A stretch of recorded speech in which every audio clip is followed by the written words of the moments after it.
अस्सलामु अलैकुम वरहमतुल्लाहि वबरकातुहू। मैं हूँ जुनैद सईद नदवी और आप देख रहे हैं बड़ा इंग्लिश चैनल। आपका अपना प्यारा चैनल है जहाँ पर आप सीख रहे हैं इंग्लिश फ्री ऑफ कॉस्ट। इस वीडियो से पहले एक जो वीडियो हमने आपको प्रोवाइड की थी वो वीडियो थी दी एडवर्ब। एडवर्ब के बारे में हमने आपको बहुत डिटेल के साथ में बताया था कि एडवर्ब क्या होता है। एडवर्ब वो होता है जो किसी मीनिंग ऑफ वर्ब यानी फ़ेल की मीनिंग को, फ़ेल के माना को, या फिर मीनिंग ऑफ एडजेक्टिव बोले तो सिफत के माना को, या फिर मीनिंग ऑफ एन एडवर्ब या फिर ख़ुद फ़ेल तमीज़ के माना को, और sometimes the meaning of a whole sentence, या फिर कभी कभी पूरे सेंटेंस के मीनिंग को मॉडिफाई करता है, यानी उसमें एक तरह से इम्तियाज़ पैदा करता है। उसी को बोलते हैं एडवर्ब और उसी को बोला जाता है मॉडिफाइंग वर्ड, जिसी को हम उर्दू में बोलते हैं फ़ेल तमीज़। हम आज इस वीडियो में बात करेंगे फ़ेल तमीज़ की किस्मों के बारे में, विद एग्जांपल्स देखेंगे। हर चीज़ को बहुत कोशिश करेंगे कि आपको बहुत सलीके से और बहुत खूबसूरत तरीके से आप तक हम कन्वे कर सकें। देखिए, अगर आप बात करेंगे टाइप्स ऑफ एडवर्ब के बारे में तो टोटल यहाँ पर 9 टाइप्स ऑफ एडवर्ब है। अगर आपसे कोई सवाल करता है कि how many types of adverb are there in English grammar, English grammar में टाइप्स ऑफ एडवर्ब कितने हैं, क्या क्या हैं, तो आपका जवाब होगा there are 9 types of adverb, यानी 9 तरह की यहाँ पर एडवर्ब्स होती हैं। क्या क्या होती हैं उनको हम उर्दू टर्म के साथ में, उर्दू इस्तिलाह के साथ में और इंग्लिश इस्तिलाह के साथ में और विद एग्जांपल्स हम उनको चेक करेंगे। देखिए, सबसे पहला है, यहाँ पर हेडिंग डाली मैंने, types of adverb. Types of adverb क्या क्या हैं ये, तो आप सबसे पहले देखेंगे कि adverb of time. Adverb of time, इसी को आप कह सकते हैं फ़ेल तमीज़, फ़ेल तमीज़ ज़मानी। आप अपनी उर्दू के लिए, अपनी आसानी के लिए आप इसको फ़ेल तमीज़ ज़मानी के नाम से कर सकते हैं।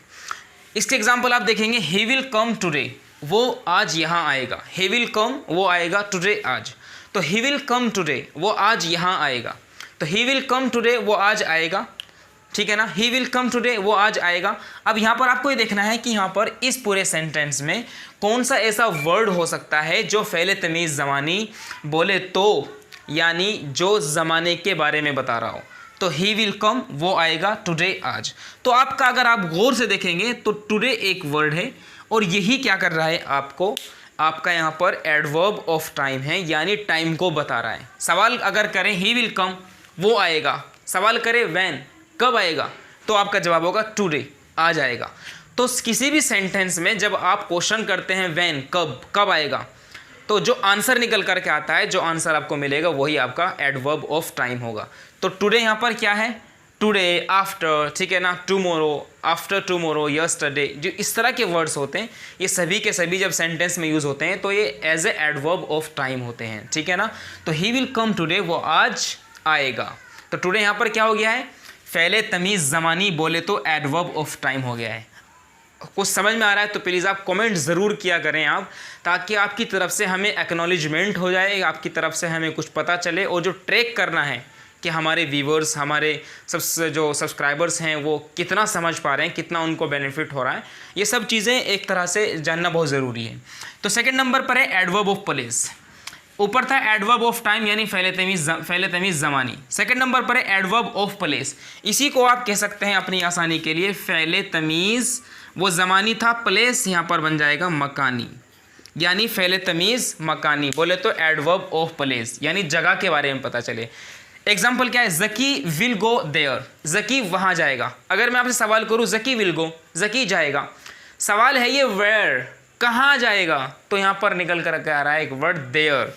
तो देयर जब आ जाएगा तो देयर क्या बन जाएगा आपका, यही बन जाएगा आपका क्या, एडवर्ब ऑफ प्लेस, यानी फ़ेल तमीज़ मकानी बन जाएगा। तो देयर, हियर, ठीक है ना, अप, ये सब जो इस तरह के वर्ड्स होते हैं ये आपके होते हैं एडवर्ब ऑफ प्लेस। तीसरे नंबर पर है आपका एडवर्ब ऑफ नंबर, यानी नंबर का एडवर्ब।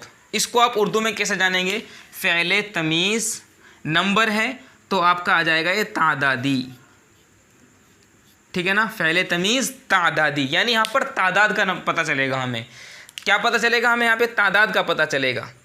तो एडवर्ब ऑफ नंबर में तादाद का पता चलेगा। एग्जाम्पल क्या है, I have met him twice, I have met him, मैं उससे मिल चुका हूँ, आई हैव मेट हिम, मैं उससे मिल चुका हूँ, लेकिन पता नहीं चल रहा है कि कितनी बार मिले हैं आप। लेकिन जब मैं कह दूंगा ट्वाइस, 2 मरतबा मिल चुका हूँ, तो यहाँ पर ट्वाइस एक ऐसा वर्ड है जो क्या कर रहा है, as an adverb of number use हो रहा है और ये बता रहा है कि मिलने का काम कितनी बार हुआ है। वंस एक बार, ट्वाइस दो बार, ठीक है ना। तो इसी तरह से जो भी हम इस तरह के वर्ड यूज करते हैं उन्हीं वर्ड्स को बोला जाता है एडवर्ब ऑफ नंबर यानी फ़ेल तमीज़ तादादी। उम्मीद कर रहा हूँ ये भी समझ गए होंगे। अब चौथे नंबर पर है adverb of manner. Adverb of manner, adverb of manner मतलब क्या हुआ, यहाँ पर अगर आप देखेंगे आप, ये बन जाएगा आपका फ़ेल तमीज़ तरीक़ी, ठीक है ना। फ़ेल तमीज़ तरीक़ी यानी यहाँ पर पता चलेगा कि काम किस तरह से हो रहा है, तरीक़ी, यहाँ पर काम के करने का तरीका पता चलेगा। तो जैसे आप एग्जाम्पल देखेंगे आप, the soldiers fought, the soldiers fought bravely. Soldiers यानी फौजी यानी सोल्जर्स, फॉट लड़े, ब्रेवली बहादुरी से। तो यहाँ पे क्या देखिए, एडवर्ब ऑफ मैनर में तरीका पता चल रहा है, यानी द सोल्जर्स फॉट, सोल्जर्स लड़े, फौजी लोग लड़े, लेकिन पता नहीं चल रहा लड़ने का तरीका क्या था। बुज़दिली से लड़े, बहादुरी से लड़े, आहिस्ता से लड़े, तेज़ी के साथ लड़े, ताकत के साथ लड़े, ये नहीं पता चल रहा था। लेकिन जब हमने एक वर्ड बोल दिया ब्रेवली, ब्रेवली BRAVELY, ब्रेवली, तो पता चल गया कि सोल्जर्स बहादुरी के साथ लड़े। The soldiers fought bravely, soldiers यानी फौजी बहादुरी से लड़े। फिफ्थ नंबर पर है adverb of reason. Adverb of reason, adverb of reason क्या है ये एडवर्ब ऑफ रीज़न? इसी को आप उर्दू में बोल सकते हैं फ़ेल तमीज़ असबाबी। इसमें असबाब का पता चलेगा, यानी रीजंस क्या रहे हैं। देखिए सेंटेंस है, he was therefore unable to come. He was वो था, देयरफॉर इसी वजह से, अनेबल टू कम आने के लिए अनेबल था, इसी वजह से वो आने के लिए अनेबल था, यानी एबल नहीं था, यानी लायक नहीं था, नालायक था। तो यहाँ पे ही वॉज वो था, अनेबल टू कम यहाँ आने के लिए, लेकिन यहाँ पर रीज़न नहीं पता चल रहा है, वाई, वो क्यों अनेबल था। लेकिन जब हम यहाँ पर लिख दिया है देयरफॉर, तो देयरफॉर के आने से पता लग गया कि वो इसी कारण, इसी वजह से आने के लिए अनेबल था। तो ये भी बात समझ में आ गई होगी। तो अब तक हम 5 देख चुके हैं, adverb of time, adverb of place, adverb of number, adverb of manner, adverb of reason यानी फ़ेल तमीज़, आपका ज़मानी, मकानी, तादादी, तरीक़ी, असबाबी एग्जाम्पल्स आपके सामने है ही हैं। उसके बाद छठे नंबर पर आता है adverb of quantity and degree. Adverb of quantity and degree, इसको आप क्या कहेंगे, इसको आप बोल सकते हैं फ़ेल तमीज़। क्वांटिटी और डिग्री को आप बोल सकते हैं मिक़दारी। क्या बोल सकते हैं, मिक़दारी, यानी यहाँ पर क्वांटिटी या डिग्री का पता चलेगा कि कोई काम, अगर कुछ काम हुआ है तो कितना हुआ है, उसकी मिक़दार क्या, उसकी क्वांटिटी क्या है। तो यहाँ पर है adverb of quantity and degree. Example आपके सामने, he played very well, he played very well. अब यहाँ पर आप देखिए, अगर मैं कहूँ ही प्लेड वेल, वो खेला अच्छा, मैं इतना सेंटेंस बोलता हूँ ही प्लेड, वो खेला, वेल अच्छा, लेकिन पता नहीं चल रहा है कितना अच्छा खेला, कम अच्छा, ज़्यादा अच्छा, क्वांटिटी का नहीं पता चल रहा है। लेकिन जब यहाँ बोल दिया हमने ही प्लेड वेरी वेल, वो बहुत अच्छा खेला, तो वेरी ना करके क्या बोल दिया है, वेरी ना करके बता दिया कि खेलने का बहुत अच्छे से हुआ है। तो वेल क्या, वेरी क्या बन जाएगा यहाँ पर, एडवर्ब ऑफ क्वांटिटी या डिग्री बन जाएगा। इसी को हम बोलते हैं फ़ेल तमीज़ मिक़दारी। 7वें नंबर पर है adverb of affirmation. Adverb of affirmation क्या पढ़ेंगे, एडवर्ब ऑफ अफर्मेशन। अफर्मेशन का मतलब क्या होगा, यहाँ पर आपका सीधा सीधा मतलब है, ये बन जाएगा आपका फ़ेल तमीज़ इस्बाती। फ़ेल तमीज़ इस्बाती यानी एडवर्ब ऑफ अफर्मेशन, ठीक है ना। मतलब यहाँ पर किसी बात को हम पॉजिटिवली, हम उसका इस्बात कर रहे हैं, मुस्बत ले रहे हैं, किसी बात को उसमें यकीन दिला रहे हैं। एग्जाम्पल आपके सामने, आई शैल डेफिनेटली हेल्प यू, मैं ज़रूर आपकी मदद करूँगा। आई शैल डेफिनेटली हेल्प यू, मैं आपकी ज़रूर मदद करूँगा। तो अगर मैं यहाँ पर एक वर्ड है डेफिनेटली ना बोलूँ, आई शैल हेल्प, मैं आपकी मदद करूँगा, लेकिन यहाँ पर डेफिनेट नहीं है, मदद कर भी सकता है, नहीं भी कर सकता है। लेकिन जब यहाँ पर मैंने बोल दिया definitely, I shall definitely help you, मैं आपकी ज़रूर मदद करूँगा, तो यहाँ पर डेफिनेटली ना करके बता दिया कि जो स्पीकर है वो बिल्कुल दृढ़ यानी डिटर्मिनेशन के साथ बोल रहा है, डेफिनेट बोल रहा है कि वो हेल्प करेगा। इसके बाद 8 नंबर है एडवर्ब ऑफ निगेशन। निगेशन का मतलब यहाँ पर ये था इस्बाती, यह है मनफी, तो आप इसको बोल सकते हैं इनकारी या मनफी। तो फ़ेल तमीज़ मनफी, या फिर आप इसको कह सकते हैं इनकारी, क्या बोल सकते हैं, इसी को बोल सकते हैं आप इनकारी, एडवर्ब ऑफ निगेशन। एग्जाम्पल आपके सामने, I have never seen you, I have never seen you, मैंने आपको कभी नहीं देखा है। तो यहाँ पर क्या है, जो नेवर है ये आपका निगेशन का काम कर रहा है, ठीक है ना, यानी सेंटेंस को निगेटिव बना रहा है। I have never seen you, मैंने आपको कभी नहीं देखा है, या फिर मैं आपको कभी नहीं देख चुका हूँ, ऐसे भी आप बोल सकते हैं।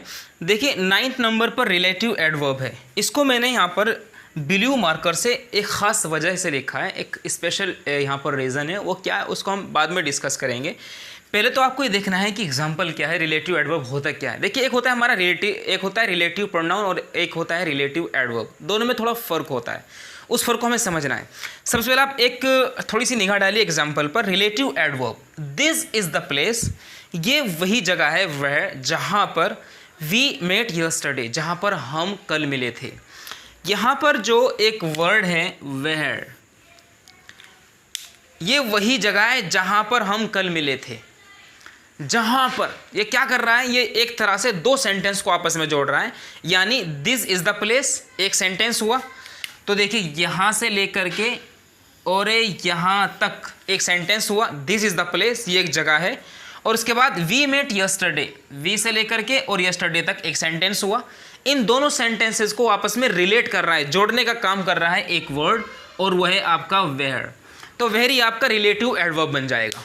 देखिए आप सब समझते हैं, हमने आपको एक वीडियो आपको प्रोवाइड की थी, वीडियो थी आपकी जिसमें हमने आपसे डिस्कशन किया था, यानी क्वेश्चन वर्ड्स के बारे में हमने आपसे डिस्कशन किया था। क्वेश्चन वर्ड जैसे हु, कौन, वेयर, कहाँ, व्हाट, क्या, वाई, क्यों, हाउ, कैसे, व्हेन, कब। तो हमने इन सब के बारे में बहुत अच्छे से डिस्कशन किया था। हमने फिर ये बताया था कि जब ये सेंटेंस के शुरू में होते हैं, यानी जब एक इंट्रोगेटिव सेंटेंस में यूज़ होते हैं, तो इनकी मीनिंग होती है व्हाट क्या, हु कौन, वेयर कहाँ, वाई कब, व्हेन कब। लेकिन जब ये सेंटेंस के बीच में होते हैं तो या तो वो रिलेटिव प्रोनाउन के तौर पर यूज़ होंगे, या फिर रिलेटिव एडवर्ब या फिर रिलेटिव एडवर्ब के तौर पर इस्तेमाल होंगे। देखिए हु कौन, ठीक है ना, जब ये ऐसे मतलब इंट्रोगेटिव वर्ड के तौर पर यूज़ होगा, जब वो एक तरह से इंट्रोगेटिव सेंटेंस में यूज़ होगा, जैसे मैं आपसे बोलूँ यहाँ पर एक सेंटेंस बोलूँ, हु आर यू, आप कौन है, ठीक है ना, आप कौन है, हु आर यू, आप कौन है। तो यहाँ पर हु क्या है, ये एक तरह से ये आपका क्वेश्चन वर्ड है, यानी इंट्रोगेटिव वर्ड है, जो कि एक इंट्रोगेटिव सेंटेंस में यूज़ हो रहा है। लेकिन अगर मैं यहाँ पर एक सेंटेंस बोल दूँ आपसे कि द बॉय हु वॉज, वो लड़का जो था, the boy who was playing in the ground was my friend, वो लड़का जो ग्राउंड में खेल रहा था वो मेरा दोस्त था, ठीक है ना। तो यहाँ पर हु जो बन रहा है अब ये इंट्रोगेटिव वर्ड ना होकर के आपका क्या बन गया है, ये आपका रिलेटिव प्रोनाउन बन गया है। तो इसी तरह से आप देखेंगे रिलेटिव एडवर्ब यहाँ पर जो जगह के लिए हो, यानी एडवर्ब हो वो जो जगह के लिए हो, या जैसे यहाँ पर है दिस इज द प्लेस, ये एक जगह है, वेयर वी मेट यस्टरडे, जहाँ पर हम कल मिले थे। तो यहाँ पर जो वेयर है ये रिलेटिव एडवर्ब हो गया है, और जहाँ पर ये इस तरह से आएगा, हु बीच सेंटेंस के बीच में आएगा और इंट्रोगेटिव वर्ड के तौर पर यूज़ नहीं होगा, तो वहाँ पर ये रिलेटिव प्रोनाउन कहलाएगा। बात ये थोड़ा सा समझने की चीज़ है, ठीक है ना। तो ये टोटल हमने डिस्कस की हैं आपसे टाइप्स ऑफ एडवर्ब को। टाइप्स ऑफ एडवर्ब 9 तरह की इसकी टाइप्स होती है, 9 तरह की किस्में होती हैं। आप कह सकते हैं there are 9 types of adverb. Adverb 9 तरह के होते हैं और उनको बहुत ज़्यादा मुश्किल नहीं याद करना, बहुत आसान है। आप कह सकते हैं adverb of time, adverb of place, adverb of manner, adverb of reason, adverb of quantity और degree, adverb of affirmation, adverb of negation, adverb of इसी तरह से एडवर्ब ऑफ रिलेशन यानी रिलेटिव एडवर्ब। तो ये सब है, हमने बहुत अच्छे से इनको डिटेल के साथ में डिस्कस कर लिया है। उम्मीद करता हूँ ये वीडियो आपको काफ़ी अच्छा लगा होगा, काफ़ी फ़ायदा पहुँचा होगा। प्लीज़ कमेंट करके ज़रूर बताएं हमें, मस्ट प्लीज़, ये बहुत ज़रूरी है, आपका ट्रैक करना बहुत ज़रूरी है। अगर आपको वीडियो अच्छी लगी है, कोई फ़ायदा पहुंचा है, तो वीडियो को लाइक करके शेयर कर दीजिए, चैनल को सब्सक्राइब करके बेल आइकन ज़रूर प्रेस कर दीजिए। हम मिलेंगे फिर खूबसूरत टॉपिक के साथ, और हमारी पूरी सीरीज़ है ग्रामर पर।